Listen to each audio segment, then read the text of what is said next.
എന്തൊക്കെയുണ്ട് വിശേഷം കൂട്ടുകാരെ? അപ്പോൾ എല്ലാ കൂട്ടുകാർക്കും രമ്യാസ് വേൾഡിലേക്ക് ഒരിക്കൽ കൂടി സ്വാഗതം. അപ്പം ഞാനിന്ന് ഒരു അടിപൊളി ബ്രേക്ക്ഫാസ്റ്റിൻ്റെ റെസിപ്പിയാണ് കൂട്ടുകാരെ കാണിക്കുന്നത്. അതിനായിട്ട് ഞാനിവിടെ ഇതാ ഒരു വലിയ ബൗൾ എടുത്ത് വെച്ചിട്ടുണ്ട്. അതിലേക്ക് ഒരു കപ്പ് പുട്ടുപൊടിയാണ് കേട്ടോ ഞാൻ ചേർത്ത് കൊടുത്തിരിക്കുന്നത്. അതിലേക്ക് ആവശ്യത്തിന് ഉപ്പ് ചേർത്ത് കൊടുത്തിട്ടുണ്ട്. എന്നിട്ടൊന്ന് മിക്സ് ചെയ്ത് എടുത്തിട്ടുണ്ട്. ഇനി നമുക്കിതിലേക്ക് സ്വല്പം വെള്ളം ചേർത്ത് കൊടുക്കാം കേട്ടോ. എന്നിട്ട് ജസ്റ്റ് ഒന്ന് മിക്സ് ചെയ്ത് വയ്ക്കാം. അപ്പോൾ കുറേശ്ശെ വെള്ളം ഒഴിച്ച് കൊടുത്താൽ മതി. എന്നിട്ട് നമുക്കൊന്ന് ഇതൊന്ന് മിക്സ് ചെയ്തിട്ട് അതൊന്ന് അടച്ച് മാറ്റി വയ്ക്കാം കേട്ടോ. എന്നിട്ട് കുറച്ച് കാര്യങ്ങൾ ചെയ്യാനുണ്ട് നമുക്ക്. അതിനായിട്ട് ഞാനിവിടെ ഇതാ ഒരു പാൻ അടപ്പത്ത് വെച്ചു. പാൻ ചൂടായി വന്നപ്പോൾ അതിലേക്ക് 1 ടേബിൾ സ്പൂൺ വെളിച്ചെണ്ണ ഒഴിച്ച് കൊടുത്തിട്ടുണ്ട്. ഇതിലേക്ക് ഞാനിപ്പോൾ ഇവിടെ ഒരു വലിയ സവാള എടുത്തിട്ടുണ്ട് കേട്ടോ. അപ്പോൾ അതൊന്ന് ചെറുതായിട്ട് നീളത്തിലൊന്ന് അരിഞ്ഞെടുത്തതാണ്. അപ്പോൾ അത് നമ്മൾ ചേർത്ത് കൊടുത്തു.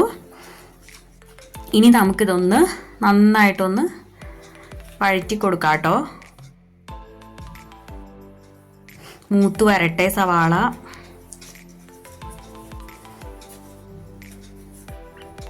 ഒരുവിധം വഴന്നു വന്നപ്പോൾ ഞാൻ ഇതിലേക്ക് തേങ്ങ ചിരവേതാണ് കേട്ടോ ഇപ്പോൾ ചേർത്ത് കൊടുത്തിരിക്കുന്നത്. 1/2 മുറി തേങ്ങ ചിരവേത് ഞാൻ ചേർത്ത് കൊടുത്തിട്ടുണ്ട്. ഇനി ഇതിലേക്ക് ഞാൻ ചേർത്ത് കൊടുക്കുന്നത് ഇത് കാശ്മീരി മുളകാണ് കേട്ടോ കൂട്ടുകാരെ ഞാൻ എടുത്തിരിക്കുന്നത്. അത് ഞാനൊന്ന് ക്രഷ് ചെയ്തെടുത്തതാണ്.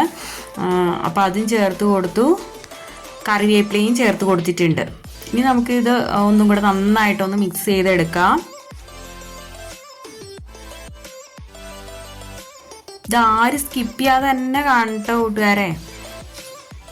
കാരണം ഇത് ഈസി ആയിട്ട് ഉണ്ടാക്കാൻ പറ്റിയ ഒരു അടിപൊളി ബ്രേക്ക്ഫാസ്റ്റാണ്. ഇനി ഇതാ നമ്മൾ ആദ്യം മിക്സ് ചെയ്ത് വെച്ച ആ പുട്ടുപൊടി ഉണ്ടല്ലോ, അതിലേക്ക് നമ്മൾ ഈ മൂപ്പിച്ചെടുത്ത ഉള്ളിയും തേങ്ങയും ക്രഷ്ഡ് ചില്ലിയും കറിവേപ്പിലയുടെയൊക്കെ മിക്സ് ഉണ്ടല്ലോ, അത് നമുക്ക് ഇതിലേക്ക് കുറേശ്ശെയായിട്ട് ഇട്ട് കൊടുക്കാം. എന്നിട്ടൊന്ന് ജസ്റ്റ് ഒന്ന് മിക്സ് ചെയ്യാം. പിന്നെ ഇതാ ഞാൻ ക്യാരറ്റ് ഗ്രേറ്റ് ചെയ്തതും കൂടെ ചേർത്ത് കൊടുക്കുന്നുണ്ട് കേട്ടോ.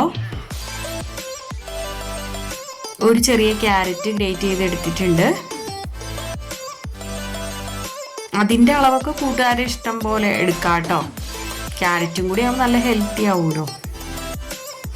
അപ്പോൾ ഇനി ഇത് ജസ്റ്റ് ഒന്ന് മിക്സ് ചെയ്തെടുക്കാം.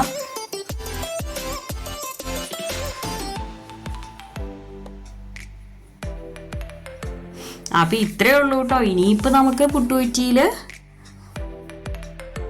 തേങ്ങ പീരയും പിന്നെ ഇതും കൂടെ ഇടകലർത്തി ഇട്ട് കൊടുത്തിട്ട് നമുക്കൊന്ന് ആവിയിലൊന്ന് വേവിച്ചെടുക്കാം.